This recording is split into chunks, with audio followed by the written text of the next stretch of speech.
और संभल के बहजोई कोतवाली क्षेत्र में अवैध रूप से चल रहे अस्पताल पर प्रशासन ने छापा मारा। इस दौरान बिना डिग्री के अस्पताल चला रहे 2 डॉक्टरों को गिरफ्तार किया गया, जिसके बाद क्षेत्र में हड़कंप मच गया।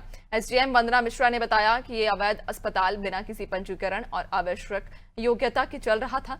गिरफ्तार किए गए डॉक्टरों पर पहले भी कई एफआईआर दर्ज हो चुकी है। कार्रवाई के दौरान अस्पताल संचालक से जुड़े कई साक्ष्य मिले हैं, जिनके आधार पर कड़ी कार्रवाई की जा रही है।